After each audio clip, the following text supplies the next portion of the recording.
sudah sampai di Sini Pak. Cappadocia.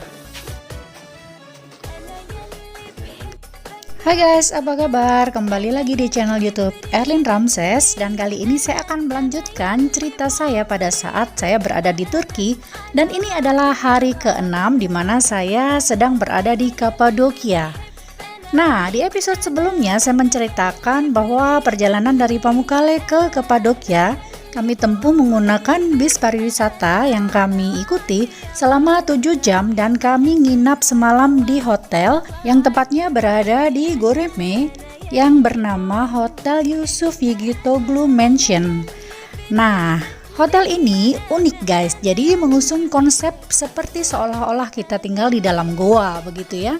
Dan pada saat pagi hari saya membuka pintu untuk persiapan jalan-jalan berikutnya, saya cukup terkaget-kaget karena pemandangan di sekitar itu tidak bisa dilewatkan kalau kita tidak berfoto ya guys ya. Buat yang suka berfoto narsis, nah ini adalah hotel yang sangat menyenangkan karena banyak spot-spot foto keren dimana kita bisa puas nih berfoto-foto di setiap sudutnya. Dan ikuti terus ya, hari ini saya mau kemana aja sih. Nah, jangan lewatkan perjalanan kami yang hari ke-6 ini. Oke guys. Nah, hari ini kita mengunjungi tujuan yang pertama adalah Göreme Valley atau namanya Lembah Göreme. Nah, Lembah Göreme ini adalah nama sebuah kota di Turki yang terletak di provinsi Nevşehir di Cappadocia ya. Nah, kota memiliki nama yang berbeda sepanjang sejarah. Koram, Matiana atau Macan, dan Avcılar nama masih sering digunakan sampai sekarang.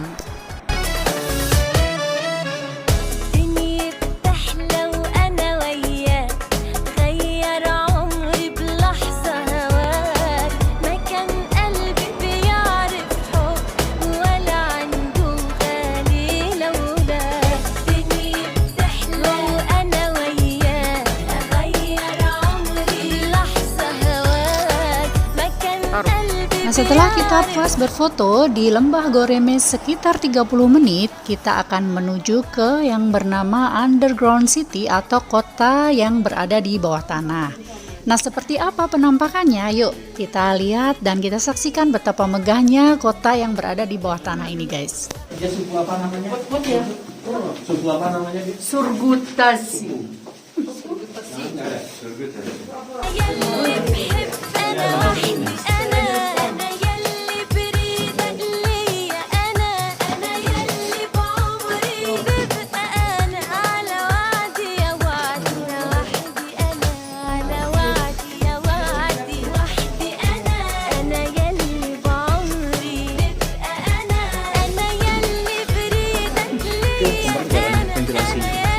Ventilasi, sistem ventilasi di mana-mana ada supaya bernafas ya. Baru ditemukan sekarang. Ya, baru bukan ya. Baru. Yang ini yang paling baru. Ini tapi paling luas sekali. Ya, jalan ke dalam, nggak bosan sekali, nggak claustrophobic sekali. Luas ini. Ya, paling ini. Wah, terang.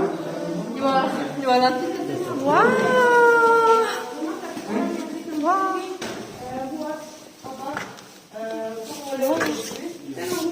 Oleh-oleh nanti ada ya, nanti ada bisa lihat. Sekarang ini Ternyata ada harta karun di dalam.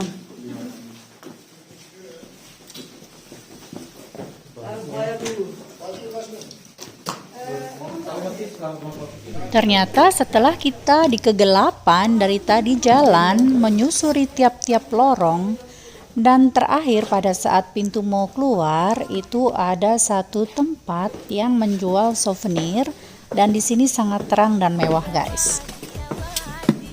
Nah, sedikit cerita mengenai kota underground atau kota di bawah tanah ini yang dibangun atau dibuka kepada pengunjung pada saat tahun 1964 Masehi.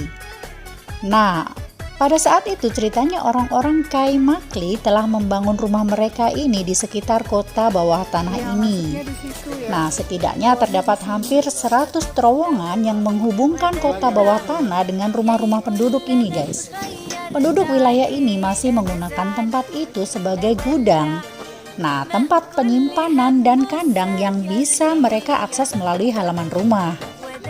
Nah, letak kota ini sangatlah rendah atau miring dan juga sempit. Sementara di bagian dalam kota bawah tanah itu terdapat 8 lantai di bawah tanah. Namun meskipun sempit, suhu ruangan Kaimakli Underground City ini cukup stabil dan bersahabat. Dan ketika itu saya merasakan sangat dingin, guys. Jadi jaket saya yang tebal itu cukup menghangatkan tubuh saya.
Tempat yang kita akan lihat hari ini mayoritasnya dari orang Het, tapi setelahnya orang Kristen datang sini, dan kekristenan tersebar di tanah Anatolia, tanah kita, yaitu di daerah sini. Dan musim itu juga dalamnya ada gereja-gereja dan tempat-tempat yang mereka hidup, imam Kristenan hidup. Sekarang kita lanjut ke toko karpet, saya sudah bilang tadi. Sebelumnya kita masuk, silakan kumpul dulu, dia akan kasih info tentang budaya karpet di Turki. Ada seorang perempuan yang buat itu, Anda bisa ambil fotonya, bikin videonya, gak apa-apa. Dan mereka akan jelasin dulu. Setelahnya kita akan lihat karpetnya, sejadah kecil juga ada. Kilim, ada yang karpet tipis dipanggil, kilim juga ada. Anda bisa lihat-lihat semua, dan habis itu kita akan lanjut program sesuai dengan program kita. Saya mau lihat musim terbuka dulu. Saya mau cek dulu. Jika Anda bisa lihat dalamnya gereja-gereja, kita masuk. Jika nggak mau, nggak apa-apa. Kita memfoto di depan. Ada orang Kristen juga di sini kan? Karena itu iya. Karena itu mungkin ibu tertarik, mungkin Anda mau masuk. Tapi meskipun orang Kristen, gereja-gereja di dalam itu menarik sekali, Bapak Ibu. Ada fresko di dalamnya, ada gambar-gambarnya, masih dari zaman dulu, itu menarik sekali. Tapi dalamnya gereja-gereja memfoto gambar-gambar itu dilarang. Karena itu hanya lihat-lihat saja ya. Oh ya guys, sempat saya bertanya ke guide-nya kenapa warna cat rumah di Goreme ini semuanya serba seragam, yaitu warna putih tulang ya. Dan guide-nya itu menceritakan bahwa peraturan di kota ini atau di Goreme Kapadokia ini tidak diperbolehkan mengecat bangunan selain warna putih yang seperti Anda lihat semua ini, karena demi salah satu alasan, yaitu estetika yang mereka pertahankan supaya warnanya itu nggak bercampur aduk. Jadi itu yang mereka tampilkan. Jadi seperti enak dilihat seperti ini, warnanya itu seperti nampak kuno gitu ya. dan seperti tidak dicat, padahal ini dicat tapi warnanya tidak boleh warna selain putih guys, seperti itu. Nah, ini kita memasuki gerbang toko karpet yang bernama Matis Carpet Weaving Village. Nah, kenapa Weaving Village? Karena memang karpet ini ceritanya tidak dibuat menggunakan mesin tapi dibuat menggunakan tangan, gitu kata guide-nya gitu. Nah, coba nanti kita masuk ke dalam dan kita lihat seperti apa ya pembuatannya. Kita sudah sampai. Silakan lihat ada seni education course.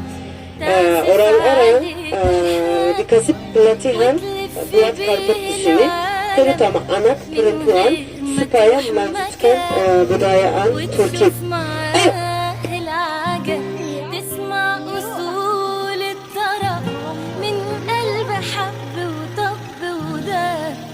هنا في كل مكان الحب زي الوتر تعزف عليه ألحان وتلف بيه العالم من غير ما تروح مكان وتشوف معاه العجب تسمع أصول الطرب من قلب حب وطب وداب وهنا في كل مكان وانا قلبي عاشق للغنى من يوم ما حبيتك شكلي اتولدت انا من جديد اول ما انا لقيتك لو يوم تحس انك وحيد انا حضنك انا بيتك. Well, good morning. Good morning.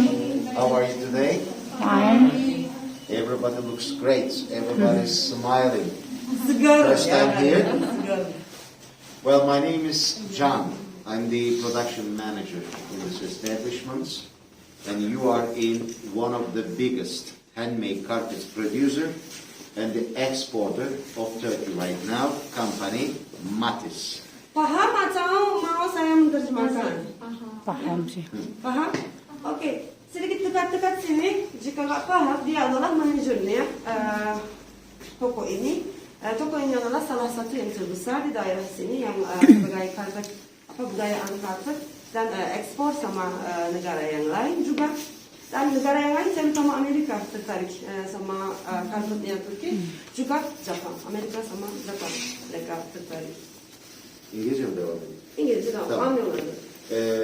Actually, this is a big school which is supported by the Ministry of Culture of Turkey, and we manage about 4,000 ladies inside of Turkey making carpets.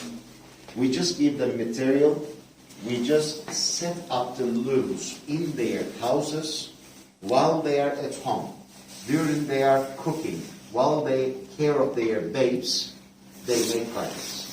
Saya sudah bilang sama Anda, pemerintah sekarang mau mendukung kursus sekolah karpet di sini. Karena itu mereka juga mendukung perempuan lokal di daerah sini. Sekitar 4.000 perempuan di daerah sini mereka kasih kerjaan. Jadi mereka lakukan apa? Gimana? Mereka membuat sistem ini, membuat sistem ini kepada rumahnya mereka. Jadi ketika mereka memasak atau ketika mereka bersama dengan bayinya, ketika bayinya tidur, mereka bisa buat karpetnya di dalam rumah-rumah saja. Habis itu mereka pergi ke rumah-rumah dan kumpulin karpetnya yang mereka buat. Actually, with this way, we support their local economy, and secondly, we are still trying to survive because this art is going back more than 2,500 years in Anatolia, and before that goes back to Central Asia. It's a really old art. Saya sudah bilang sama Anda, budayaan karpet itu budayaan yang paling tua di Turki. Sekitar 2.500 tahun yang lalu juga. Mana mereka buat kolornya, warnanya gimana, cat mereka ya itu. To keep the pureness of the art, we still use quite primitive way, natural colors. And the colors are obtained from fruits, roots, and vegetables. For instance, this red color is obtained from pomegranate. Mereka hanya pakai sebagai cat buah-buah atau Sayuran. sayur-sayuran yang alami. Cat yang alami. Sebagai contoh, Pink, itu red onion skin. Oh, onion. ini adalah bawang, bawang merah. This is very traditional, common henna. Ini henna. Henna. Tahu henna? Oh, kan? henna. Henna. Untuk Dan melukis. warna merah itu warna Turki. Mungkin Anda sudah lihat bendera Turki kan itu warnanya merah. Walnut. Ini Walnut. walnut, kacang walnut tahu. Sage. Ada çayı ıhlamur. What is... Ini satu teh yang dipanggil ada çay saya nggak tahu di Indonesia nama It's Indonesia. like a plant.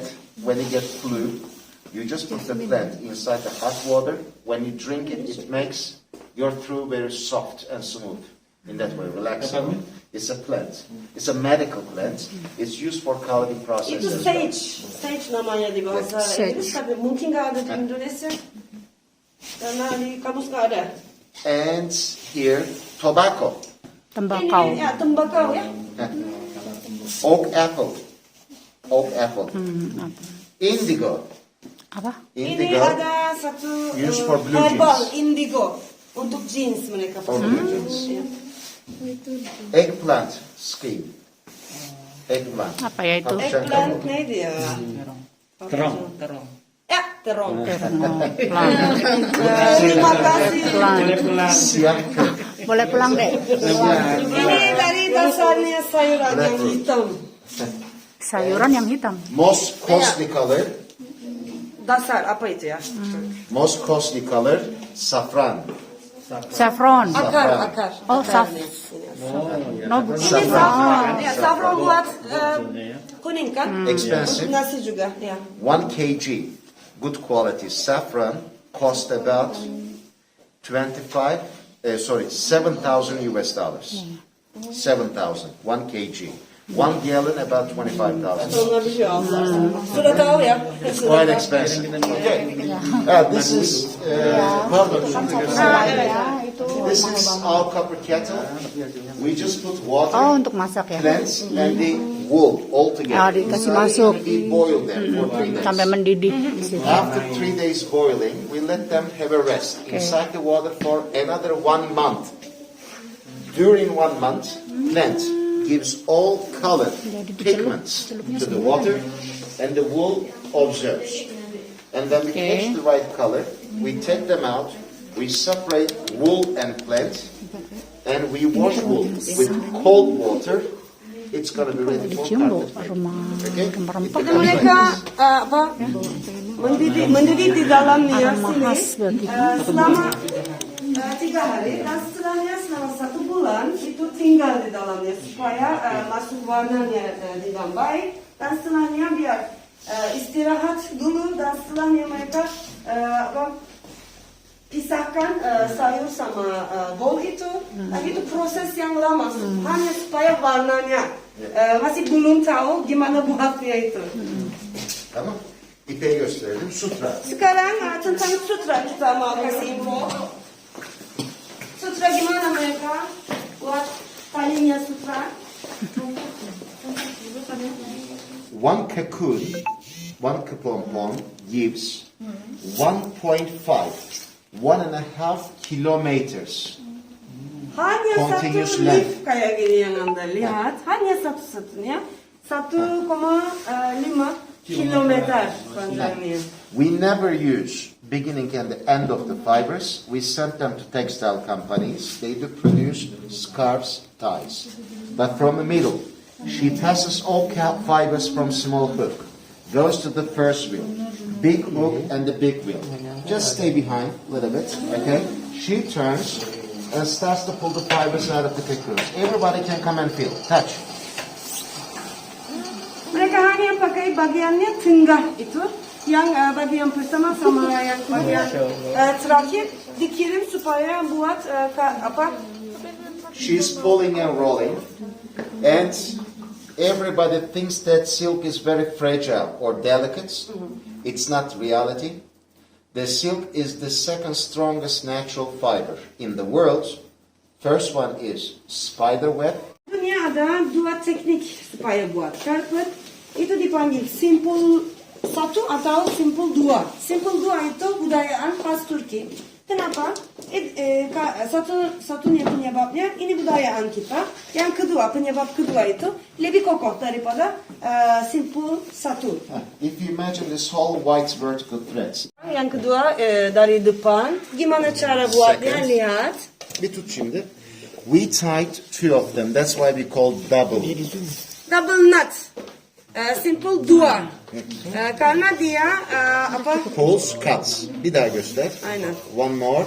Allah'ım her şeyi unutmuşum. Listen azıcık. First, unutmayan var mı? Second, underneath. She tied two of them. She pulls it down. Dua kali. Okay? After that, she Dua cuts. kali.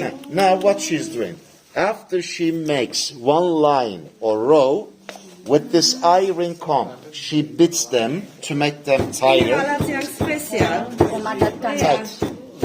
Finally, with this adjustable Yang terakhir. scissors, she trims, cuts the extra. Ya, terakhir potong kayak gini. And this process will go on till the carpet has been finished. Ya, proses ini sampai selesai kayak ini. This is 4 square meter size. Small living room size carpet. Okay? Or in the bedroom on front of the footboard size. Coffee table size. And this is 100% wool. And every square centimeter, imagine every square centimeter, she's putting 25 stitch, 25 knots. And this carpet takes roughly 6 months to make. Setiap 1 santimeter Heh. dia 25. hubungi itu 25 kali. Berarti harganya karpet atau harganya karpet gak tergantung besarnya, tergantung nomornya yang dia hubungi.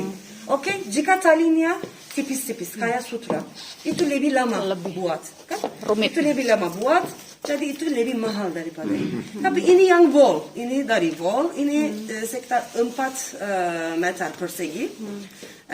Dan itu yang biasa, karpet yang biasa dari wall. Tapi ada yang dari wall, dari bambu, dari sutra, ada banyak jenis-jenisnya. Itu harganya tergantung, bukan size-nya, tergantung hubungi yang. Nah, setelah kami semua mendengarkan penjelasan dari manajer produksi toko karpet ini, kami dipersilahkan masuk ke dalam untuk melihat-lihat karpet apa saja, jenis apa saja yang ada di dalam. Dan ayo kita coba masuk ke dalam ya. Selama perjalanan masuk ke dalam, saya juga sudah tertarik dengan salah satu karpet, yaitu 3D atau 3 dimensi ini. Tapi saya lihat-lihat harganya juga wow, cukup fantastis juga ya guys ya. Tapi ternyata menurut penjelasan dari tour leader kami, untuk warga Indonesia ada diskon spesial karena harga ini selama masa pandemi guys. Pabrik ini itu selama masa pandemi tidak bisa mengekspor barangnya. Nah, pada saat kami berwisata atau mengunjungi pabrik ini, kami diberi kesempatan untuk bisa membeli dengan harga special price begitu guys. Kemudian kami dipersilakan masuk, duduk dan melihat demonstrasi dari para sales karpet ini. Dan seperti apa tadi kami sudah melihat cara pembuatannya. Dan ternyata cara pembuatannya setelah kami saksikan itu sangatlah rumit ya guys. Dari benang helai per helai, diuntai satu persatu, dianyam lah seperti itu. Dan yang saya pegang ini adalah berbahan sutra campuran dengan bambu, makanya saya pegang itu rasanya dingin dan halus. Dan di sini kalau membeli itu garansi seumur hidup. Nah, sambil kami minum teh hangat, kami melihat-lihat seperti apa akhirnya saya tertarik dan membawa satu barang untuk dibawa pulang oleh-oleh ya guys ya. Nah, seperti ini kira-kira pilihannya. Dan menurut mereka kalau membawa pulang tidak usah yang memakai bingkai, karena itu akan membuat kita membawa semakin berat gitu ya. Kalau yang tanpa bingkai kita bawa tinggal digulung. Nah, seperti itu tinggal ditenteng, di packing masuk ke bagasi, itu sangat simple. Nah, setelah dari toko karpet, saya berlanjut ke destinasi selanjutnya, yaitu Pigeon Valley. atau kita sebut Lembah Merpati. Nah, Lembah Merpati adalah salah satu lembah terpanjang yang mencerminkan formasi khas yang menantang waktu. Nah, Pigeon Valley ini merupakan salah satu destinasi yang harus masuk daftar kunjungan saat berkunjung ke Turki. Nah, karena di Pigeon Valley ini memberikan contoh yang baik tentang bagaimana manusia dan alam bisa hidup berdampingan secara harmonis satu sama lain. Dan khususnya ketika harus berurusan dengan merpati ini, guys.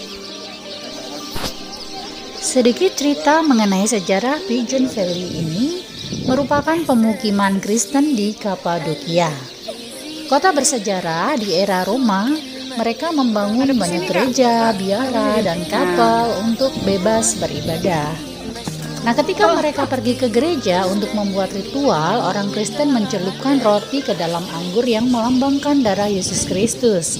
Karena itu, anggur itu sangat suci dan penting bagi penduduk kota. Hal itu menyebabkan masyarakat setempat banyak memproduksi anggur. Nah, selangkah demi selangkah, anggur berkualitas terbaik dari bidang mereka seperti anggur Esraf itu spesial dibuat di sana, guys. Nah, hal itu menunjukkan kepada kita bahwa tanah di Kapadokia mengambil tempat daftar warisan dunia UNESCO yang sangat cocok untuk kebun anggur. Nah, jadi setiap kali Anda pergi ke sini, nikmatilah suasana menyegarkan di Pigeon Valley yang memukau ini. Nah, kenapa dinamakan Pigeon Valley atau Lembah Merpati? Nah, hal itu karena semua rumah merpati yang telah diukir di gunung-gunung. Nah, Anda benar-benar harus melihat ini untuk mempercayainya karena memang ada banyak dari sekawanan merpati, banyak juga yang dicat putih untuk menarik sebanyak mungkin burung merpati itu tinggal dan datang ke situ. Tetapi mengapa penduduk setempat menginginkan begitu banyak dari mereka? Ada beberapa spekulasi bahwa kotoran mereka digunakan untuk membuat bahan peledak. Nah, tetapi banyak orang mempertanyakan ini. Apa yang diketahuinya adalah fakta bahwa merpati secara rutin digunakan sebagai pembawa pesan. Meskipun demikian, agak sulit untuk dipercaya bahwa begitu banyak burung itu diperlukan untuk tujuan kepentingan para petani di daerah tersebut yang mengandalkan burung merpati itu kotorannya dibuat untuk pupuk yang berkualitas baik untuk anggrek dan kebun anggur mereka. Nah, alasan tersebut adalah alasan yang paling masuk akal menurut saya ya, karena memang kotoran pupuk merpati itu bisa menyuburkan secara alami. Setelah selesai bermain-main dengan merpati yang cantik-cantik ini, kami menuju ke salah satu desa yang pengrajin keramik yang berada di Avanos Village. Namun sebelumnya kami akan mampir dulu di minimarket karena ada sesuatu yang harus dibeli dan juga kami akan singgah untuk makan siang. Oh iya guys, selama kami 6 hari berada di Turki, memang kami harus melakukan adaptasi soal cita rasa, terutama hal makanan ya.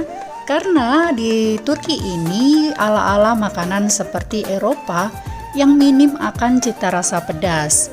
Nah, sementara orang Indonesia itu harus rasanya itu super pedas atau kuat dengan bumbu ya, seperti asin, manis. Namun tidak juga berada di Turki karena rasanya itu serba salad dan rebus-rebusan. Sampai sambal pun itu lomboknya juga direbus, tapi itu pun tidak pedas sama sekali. Nah, jadi pengalaman saya selama di sana seharusnya kita tuh ke sana bawa saus tomat yang berbentuk saset ataupun botol supaya ringan untuk dibawa gitu guys. Setelah kenyang makan siang, kami sebelum melanjutkan ke pengrajin keramik sempat berhenti di namanya Uçhisar Castle Village. Nah, ini adalah salah satu tempat pemukiman atau sebuah pedesaan yang memang pengrajin untuk souvenir.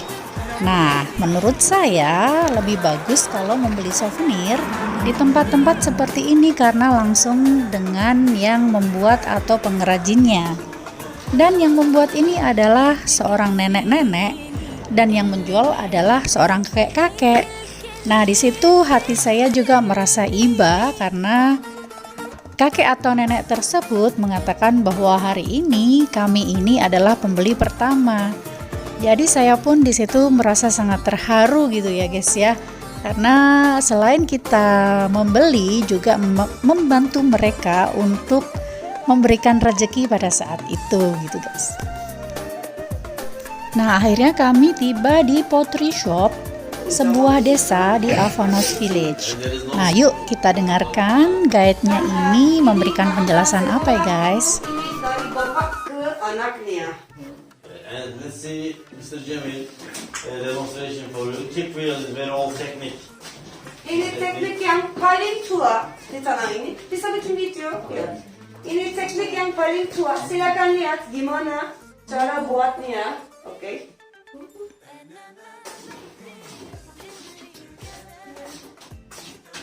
Asyik tuşuna.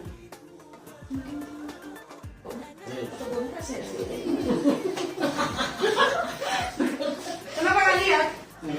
Kenapa? Something like that. Biar apa? Very easy, right? Nah, kelihatannya murah kan? Nothing broke. Why? Kenapa tidak? Kita nggak paham kenapa. You can sit here. Because the sun, the matahari is proper. Ada matahari cantik duduk sini. Nanti Anda akan coba lagi, oke? Anda akan coba. Coba buat. Coba buat. Gimana itu mudah atau susah supaya paham? Oke?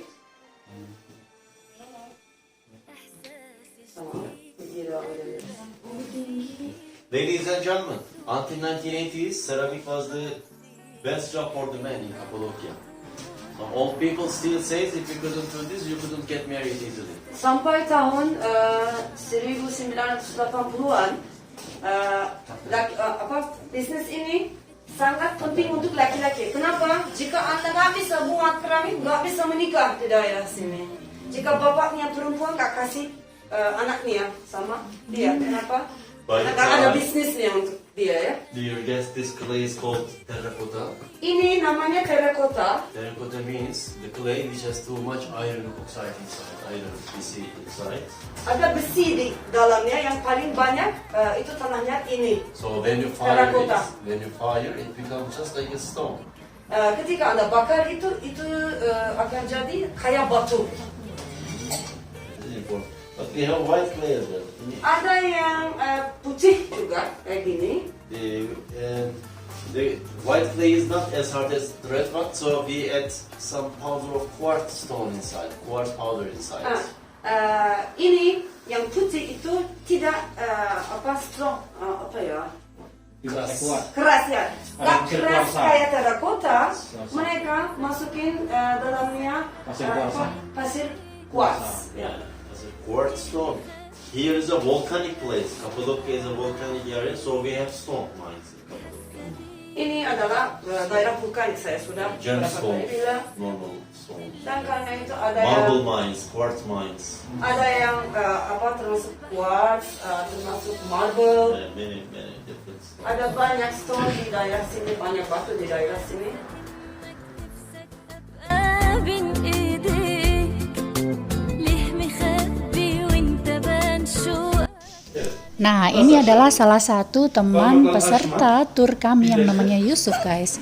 Nah, Yusuf ini juga berasal dari Turki, kebetulan bersama kami ikut serta dalam tur ini, guys. Sepertinya harus dibantu Demi Moore deh. Saya Demi Moore. boskan bos. Bu şekil yukarı doğru yavaş yavaş uzatmaya çalışalım. Dan baru mencoba membuat keramik ini. Jadi kita gangguin, ayo Yusuf semangat supaya kamu bisa menikah ya. Kalau kamu belum bisa bikin keramik, nanti kamu nggak bisa menikah loh. Kebetulan pacarnya Yusuf ada di sebelah saya, guys, dan kami semua ketawa ya. Boleh menikah? Iya, sebagai syarat kayaknya nih. Makanya menunjukkan Iya. Bravo. Çok güzel Yusuf. Bravo. Bravo ya. Yeay. Birbirine لمسة منك وتلاقيني Belakang.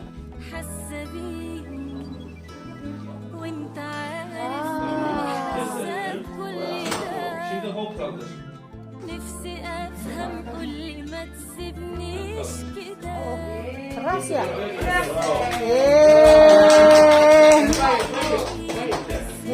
باين عليك لمسة منك Kita diajak masuk ke dalam guys, dan kita akan lihat pot atau keramik yang ada di dalam, dan saya lihat betapa cantiknya.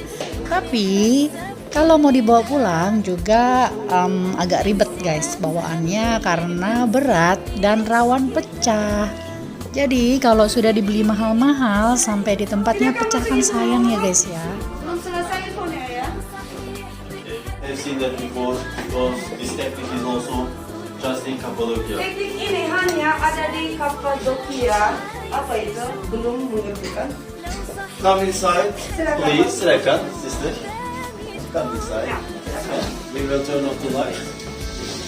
How about Carlo? Just see around. Silakan lihat-lihat. Tapi hati-hati, oke? Hati. Hati-hati. Akan jadi gelap, hati-hati. How about Carlo? Iya. Just see here. Teknik Shine ini effect. hanya ada di Kapadokia. Gimana teknik ini? Stone. Stone. This is a stone. Ini teknik batu. Silakan lihat. Ambil. لو صحيح بتحبني وعداني Turki memang kawasan yang sudah hadir lama dalam peradaban dan kaya budaya. Kerajinan keramik menjadi kerajinan unggulan Turki pada abad ke-16 dan ke-17 dan sampai saat ini turun-temurun guys. Nah, ciri khas keramik Turki adalah corak hiasannya yang penuh dengan warna dinamis dengan guratan-guratan yang khas.